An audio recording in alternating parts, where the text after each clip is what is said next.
Matthew 15:30. Nagdating nga naman ang napakaraming taong may dalang mga pilay, bulag, lumpo, pipi, at marami pang ibang may sakit. Dinala nila mga ito sa paanan ni Jesus at sila'y pinagaling niya. Paano ba magpagaling si Jesus? Anong bahagi ng ating pagkatao? Anong aspeto ang kanyang pinapagaling? More than just bleeding. Higit pa sa pagdudugo lang. Lord, salamat po dahil kay Diyos na kumpleto ang pag-ibig. Ang pag-iingat, pagmamahal niyo sa amin ay napakasarap. Nawa, Panginoon, sa sandaling ito, lalo niyo pang ipaliwanag sa amin ang lalim, ang lawak, ang taas ng inyong pagpapagaling. At ito'y aming maunawa, mapakinabangan, at mapasalamatan namin kayo. Lord, be our speaker, be our teacher, be our leader and healer. Preach to your people. Use your servant only as your instrument. We seek you in the name of your Son, Jesus. Mark 5:25-34. May isang babaeng 12 taon ang dinudugo. Hirap na siya sa sakit na yon at marami ng doktor ang sumuri sa kanya. Naubos na ang kanyang ari-arian at sa pagpapagamot, ngunit hindi pa rin siya gumagaling. Sa halip, lalo lang pang lumalala ang kanyang karamdaman. Nabalitaan niya ang tungkol kay Jesus, kaya nakipagsiksikan siya hanggang sa makalapit sa likuran ni Jesus. At hinipo ang damit nito, sapagkat iniisip niyang, mahipo ko lang ang kanyang damit, gagaling na ako. Agad niyang tumigil ang kanyang pagdurugo at naramdaman niyang magaling na siya. Naramdaman agad ni Jesus na may kapangyarihang lumabas sa kanya, kaya't bumaling siya sa mga tao at nagtanong, sino ang humipo sa aking damit?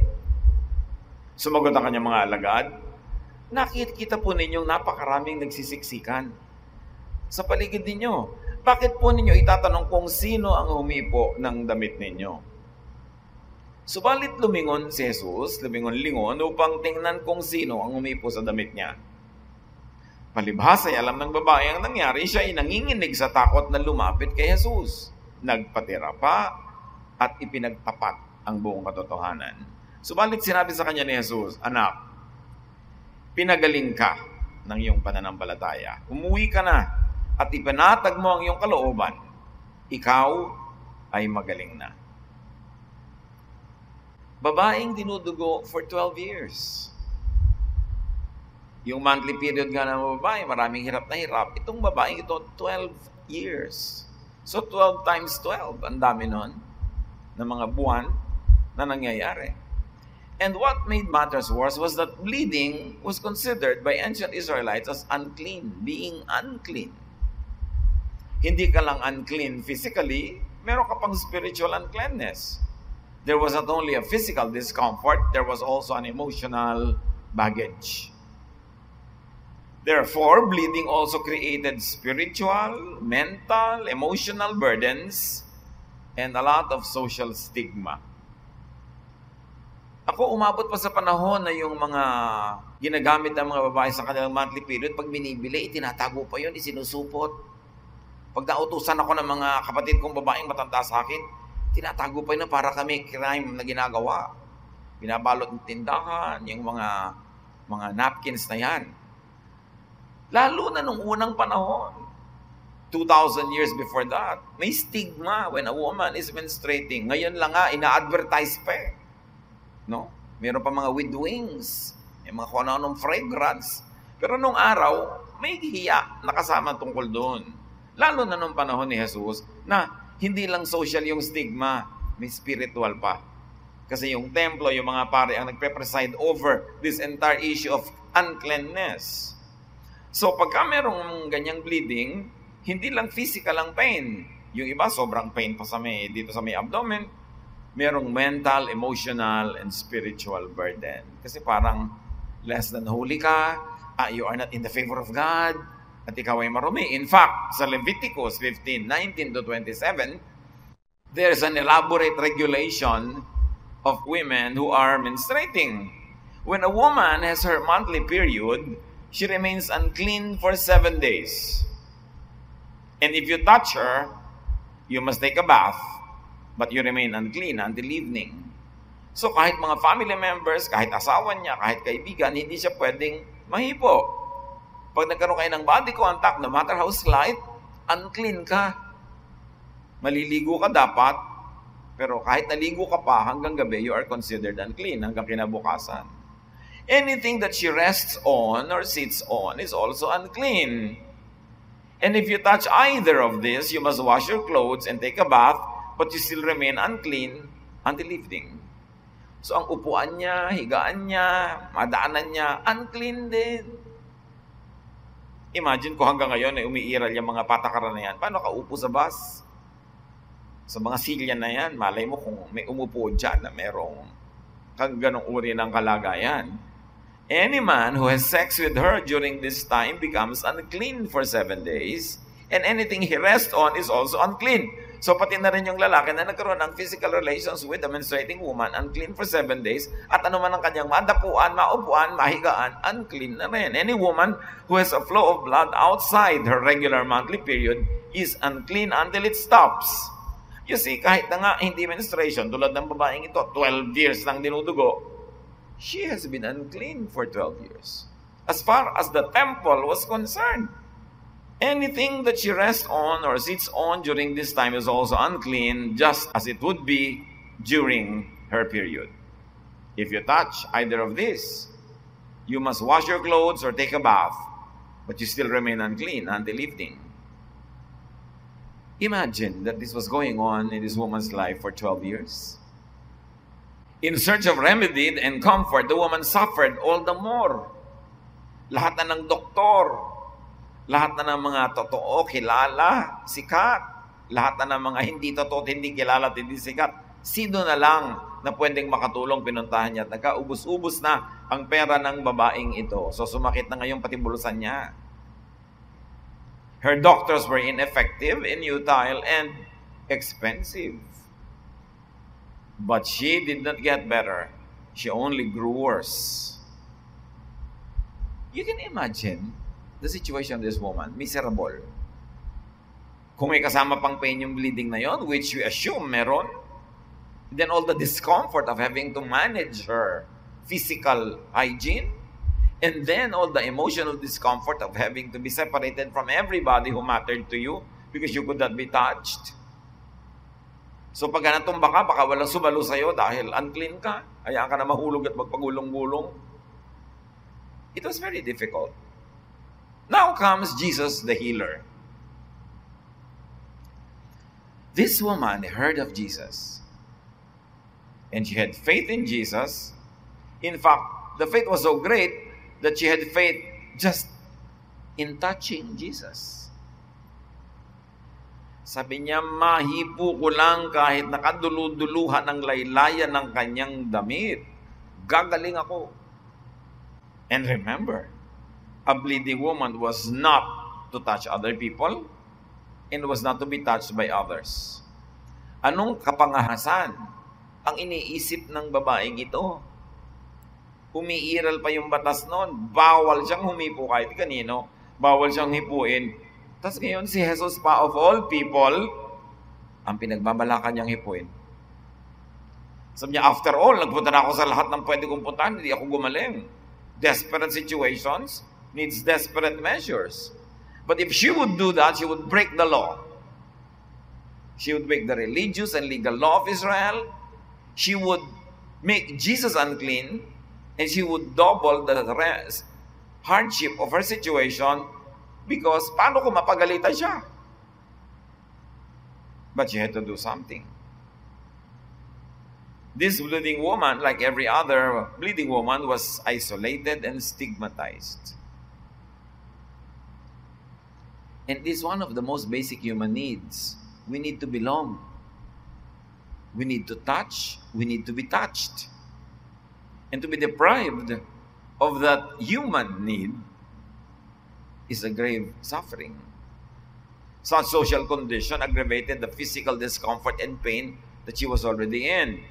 Spiritual, emotional, and social isolation made the burden heavier. The oppression of needless, uninformed religious regulations taking its toll. You know, the ancient Israelites, even their priests, were unaware of the science behind the reproductive system. They did not know the science behind the menstrual cycle. And anything they did not understand, they feared. And especially if there was some issue of blood, they considered unclean. So hindi naman lahat ng religious opinion nila is sanctioned by heaven, endorsed by heaven. But the priests had this very strong religious opinion about it, that it became law of the land. It became part of the traditions.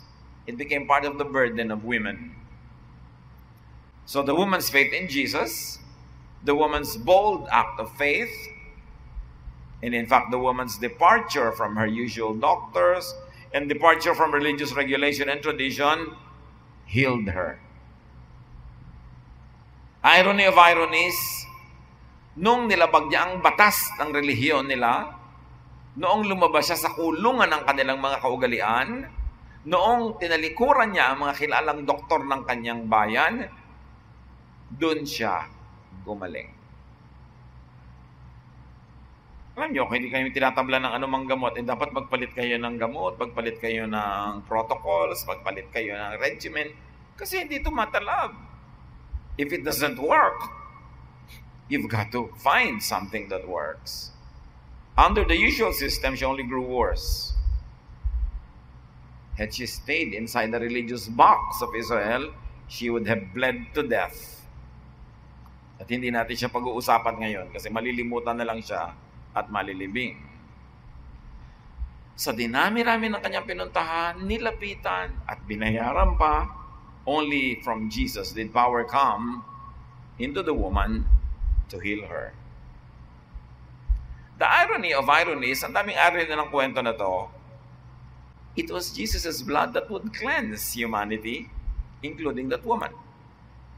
Kung ano ang paningin ng ancient Israel sa blood na nakakadumi, baligtad kasi ang dugo ni Kristo ang nagpalinis at nagpapalinis sa ating lahat.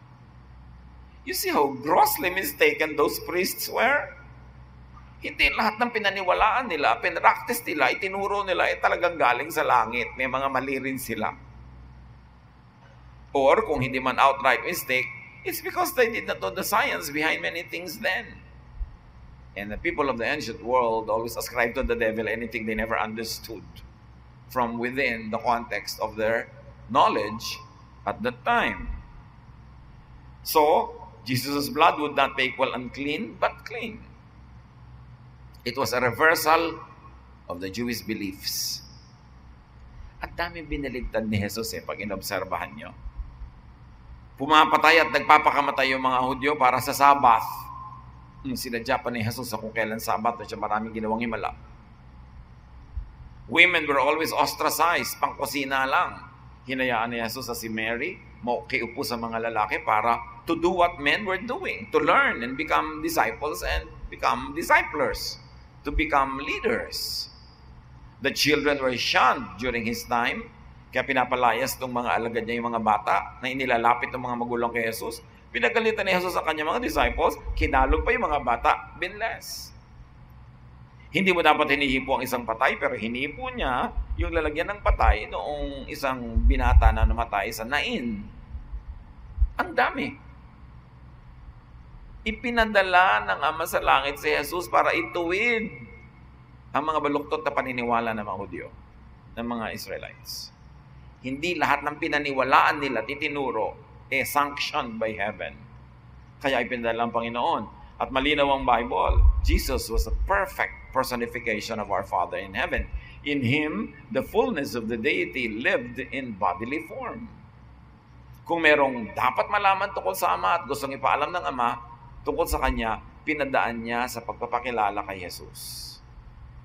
Kaya mahalagang obserbahan natin ang mga katuroan ni Jesus. Hindi siya dumating para lang pairalin at patuloy na ipairal yung mga dating umiiral na sa Israel. Ang dami niyang iniba.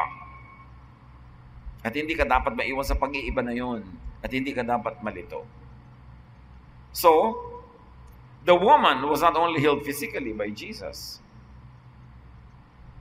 She was also delivered from her pre-existing spiritual, emotional, and social suffering. Sabi ni Jesus sa kanya, ipanatag mo ang loob mo. In other words, hindi lang pinagaling ni Lord yung physical bleeding, even the bleeding of her heart in an emotional way was healed.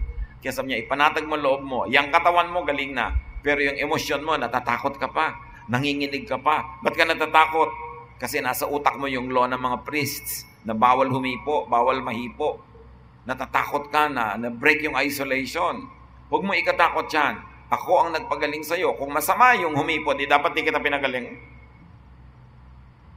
At kaya, sinabi ni Jesus, sino ang humipo ng damit ko? Sabi naman ng mga clueless yan ng mga disciples, dami-daming tao, tatanong nyo kung sino, dami-daming ang humihipo. Alam naman ni Jesus kung sino. Gusto lang niyang makita ng lahat kung sino yung humipo at kung anong gagawin niya sa humipo sa kanya, na bleeding woman. Inaasahan ng lahat, papagalitan niya yun, paparusahan niya yun, isusuplong yun sa mga priest, may kaparusahan yun. Pero hindi. She was affirmed. Sabi ng Panginoon, ipanatag mong kalooban mo, talagang confirm na, galing ka na, sige na, umuwi ka na. Ipinakita ni Jesus na hindi niya in-implement yung law against touching other people when you are bleeding. Hindi lang yung bleeding ang pinigil niya, kundi yung hirap ng loob, yung guilt ng babae. Kasi kung hindi nangyaring itinanong ni Jesus, sino humipo sa akin at hindi niya na-affirm yung babae na okay lang ginawa mo, uuwi yung babae, gumaling nga yung katawan niya, pero may guilt. May pagdadalawang loob at may takot. So yun man, inalis din ni Jesus. Nakita niya kung gano'n siya ka-thoughtful na healer. The woman was not only healed physically, she was also delivered from possible guilt feelings for breaking the law and the tradition of Israel. What is very clear here is that Jesus sets free from needless guilt. Kaya nga kahit ngayon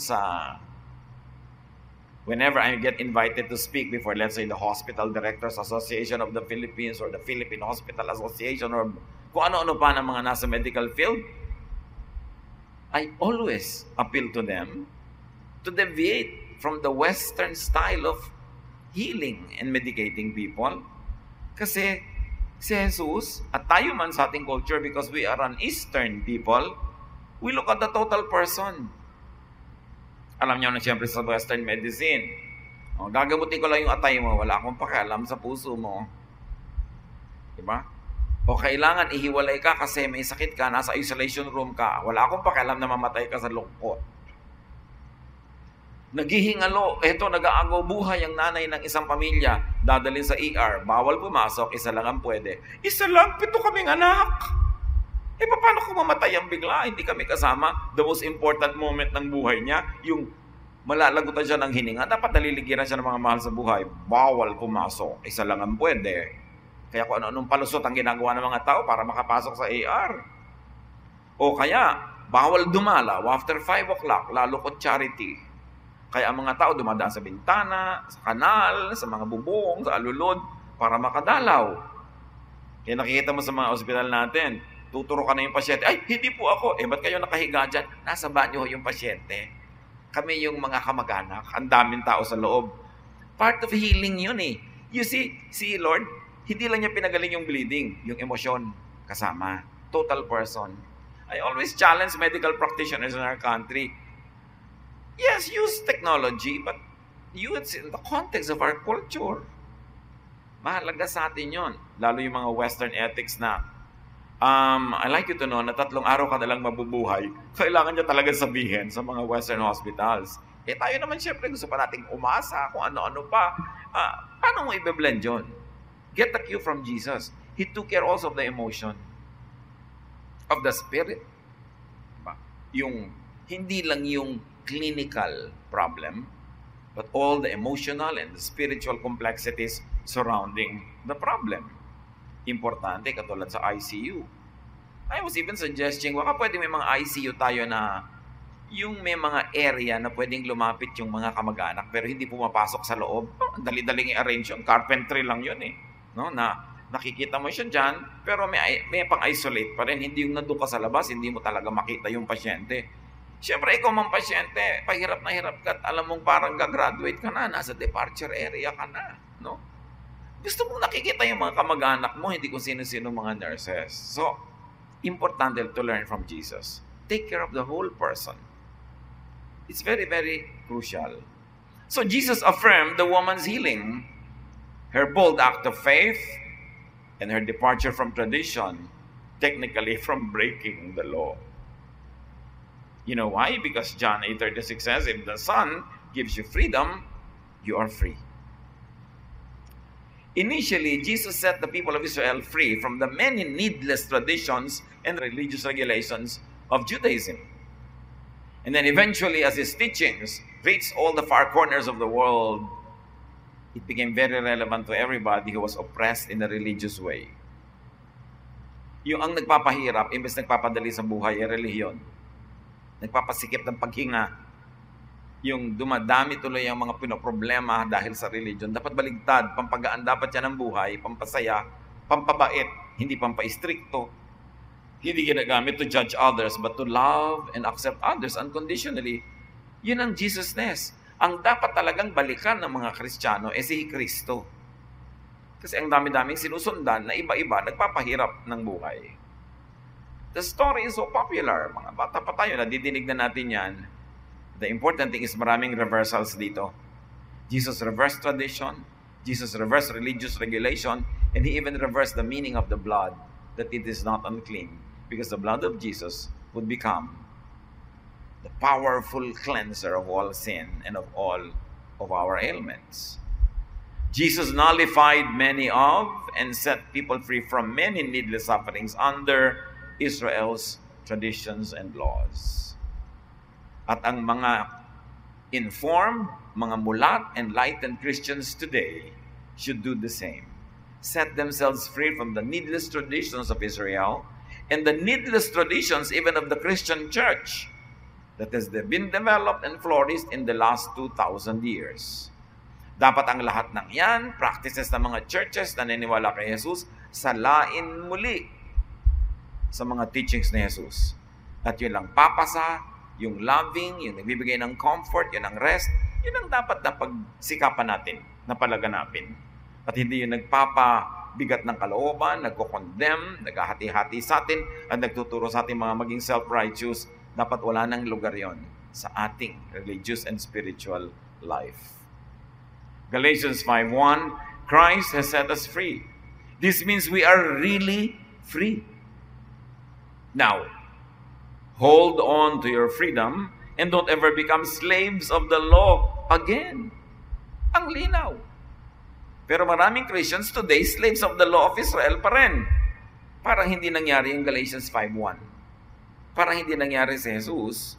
Kasi matapos na tanggapin si Jesus, bumabalik sa laws of ancient Israel. Na yun na nga, ang ginawa ng Panginoon ay tayo'y pinalaya mula sa mga yun. That woman got healed by getting out of Israel's religious box. Kung nanatili pa rin siyang relihiyosa, tagasunod ng kaugalian at ng mga batas, dumugo na lang siya hanggang namatay. Galatians 5:4-5, and if you try to please God by obeying the law, you have cut yourself off from Christ and His wonderful kindness. But the Spirit makes us sure that God will accept us because of our faith in Christ. Pag ang ginagawa mo pa rin ay sobrang pagsunod sa mga ganyan para akala mo ikatutuwayan ng Diyos, sabi, baligtad, pinuputol mo ang ugnayan mo kay Jesus. Kasi umaasa ka sa mga laws of Israel, sa laws of tradition, not in the kindness, the goodness, and mercy of God through Jesus. The illness and hardship of the woman was not just about bleeding. Ang gandang usapan itong babaeng ito Kasi ine-expose ito yung maraming iba pang issue. Ang kanyang paghihirap ay hindi lang dahil sa kanyang pagdudugo. Ito'y isa rin nagmumula sa low status of women at that time. Na ang pagkababae mo, related with pregnancy, related with childbearing, and related with bleeding, ay kinoconsider na uncleanness. Jesus liberated that woman and all women of all time from that stigma. Jesus was very pro-women. Kaya ang kanyang mga disciples, ang dami niya kasunod-kasunod kasamang mga kababaihan. Si Mary, in-affirm niya by sitting with the men. Sa pagbangon ng Panginoon mula sa kamatayan, sa babae siya kauna-unahan nagpakita, hindi sa mga lalaking disciples. At malinaw ang Gospels, iniwanan siya, tinakbuhan siya ng lahat ng mga disciples yung lalaki except John the Beloved. At ang natirang kasama niya hanggang malagot ang hininga niya doon sa krus, mga kababaihan. Hindi dapat issue sa mga Christians yung ang babae ba, kailangan pwede ba mag-teach, pwede ba mag-preach? Jesus would allow that. Hindi nire-reduce mo lang yung mga kababaihan, taga-timta mo lang julep para pag may Lord's Supper.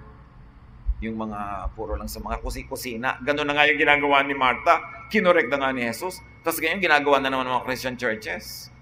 We must put Jesus back to Christianity. Kasi madalas siya yung wala. Kaya nagiging oppressive, nagiging mapang-api, at maraming mga kawawa. People are being, relegated to the margins, and they fall in the cracks. Ang nire-reward lang ng mainstream religious groups ay yung mga normal, mainstream, regular people. Not all people are like that. Many people fall in the cracks. Many people are suffering because of stigma. But Jesus sets these people free. At ganoon ang dapat nating gawing policy sa ating pakikitungo sa ating kapwa. Lahat minamahal, tinatanggap ni Jesus. At wala siyang itinatangi. Wala siyang tinatanggihan. Kaya hindi dapat ginagawa yan sa church. Jesus heals more than just bleeding. So, leave needless religiosity and ineffective doctors. Kawawa ang mga tao. I have many followers sa Facebook. I lovingly call them mga pamangkin. From all over the world. Sinasabi nila mga nangyayari sa buhay nila, lahat. At ang isa na nakikita ko common denominator, lalo ng mga umaate ng mga churches everywhere around the world, ang dami nilang oppression in the church. Sobrang daming paghihirap, sobrang maraming rejection, sobrang maraming an impossible expectation. Tapos pag nagkamali, sisipain, tatanggalin agad, pag-uusapan, nagdurusa sila because of the church. Sadly, that is the truth. That's why the church has to be reformed. We need another major reformation in the Christian world. Kasi nawala na si Jesus kung sino-sino na lamang ang sinusundan. Seek and touch Jesus. Bring your case directly to Jesus. Ang dami nagtatanong sa akin, Tito, Pastor, Kuya, kasalanan po ba itong ginagawa ko? Hindi ko naman mapigil-pigil, hindi ko matiis-tiis. Masama po ba itong ginagawa ko? Yung ganito, ganyan-ganyan, ang dami. Lahat ang tatanungin nila religious leader, kasalanan yan, masama yan, itigil mo. Pero talagang nagawa na nila ang pwedeng gawin sa mundong ito, hindi pa rin nila nabago yung sarili, hindi pa rin naiba. So mabubuhay na lang sila lagi sa pagtatago o sa guilt? Sige, you know what? Huwag ka na magtanong sa mga religious leaders. Bring your case directly to God. Tulad ng babaeng ito, hindi naman siya nagtanong sa mga priest, pwede ko bang gawin yon? Masama bang gawin yon? Kasi kung nagtanong siya, babawalan lang siya. She brought her case directly to Jesus. Talagang kay Jesus siya humawak at hindi siya nabigo. Hindi siya nireject. Kahit yung law, dapat nireject siya. Dapat pinarusahan siya. So you see, the law, religious law, does not always reflect the will of the Father in heaven through Jesus. Yung mga ganyang tanong, yung mga imposibleng tanong na lagi kang pinapa-guilty, hindi mo naman talaga maiba, hindi mo mabago, wala kang magawa, bring your case directly to God. Our God cares, our God loves, our God accepts unconditionally, unlike religions, unlike many religious teachings. Idiretso nyo sa Diyos. Hindi nyo kailangang dumaan kahit kani-kanino. Bring your case to God, let God be your judge. Lagi may nagsasabi sa akin hindi ko po talaga magawa ito, hindi ko mo magawa yan. Well, kung talagang hindi mo mapigil, hindi gawin mo, but submit yourself to God and God's management and administration. Kung mapagalitan ka, di pagalitan ka. Kung nadisiplina ka ng Diyos, di madisiplina ka. Malay mo naman, may iba palang pagkukuhan at paghuhugutan ng pangunawa at pagmamahal sa iyo at pagpapatawad ng Diyos. So bring your case directly to God. Huwag mong iasa sa tao, ma-oppress ka lang. Let the power of Jesus flow into you, but acknowledge Jesus. This woman acknowledged Jesus. The acknowledgement had to be done so that everybody else would know the kindness of Jesus, that though this woman broke the law by touching him, he did not punish her. And when you acknowledge Jesus, you get acknowledged by Jesus. So be healed from physical illness, but very importantly, through Jesus, be freed from emotional, social, and spiritual prisons. Ano-ano ang mga kadenang tumatali sa inyo ngayon, pumipigil para kayo magkaroon ng kapayapaan, sumaya? Ano-ano ang mga kulungan na pumipigil sa atin para mag-grow tayo totally, completely, beautifully? Bring your case to Jesus. Hayaan nyo ang Panginoon na maging hukom. Mabuti nga siya, hindi pa nga siya judge, savior pa hanggang ngayon. Pag dinala nyo sa tao, judge tayo yung mga tao, i-judge ka pa. So matuto tayo from this woman. She did not follow religious regulations. She brought her case to Jesus and she got healed. Dear Lord, teach us. Turuan nyo kami kung anong maganda, malalim at personal na leksyon na maaari naming mapulot sa kwentong ito. Salamat sa natatagdag na pag-unawa namin kay Jesus at sa inyo, Maama, na nagpapakilala sa amin through Jesus. Mga kapatid, pagbulay-bulayan natin ito. Ano bang kahulugan ito sa ating buhay? Paano tayo kamukha ng babaeng ito? Ano ang ating mga pagdurugo? Ano ang ating mga pagdurusa sa kamay ng iba na hindi naman tayo bumubuti? Bring your life, your case, your sorrows, your problems, your illnesses to Jesus. Kung gano'n siya ka-available and reachable to that woman then, lalo na ngayon, because now Jesus lives in our hearts. He is only a prayer away. Let's bow before the Lord and spend some time in silence, listening to the voice of God, how to apply this in our lives, and pondering and thinking. I-connecta nyo ang inyong mga buhay sa kasaysayan ng babaeng ito and receive healing, acceptance, and affirmation from the Lord.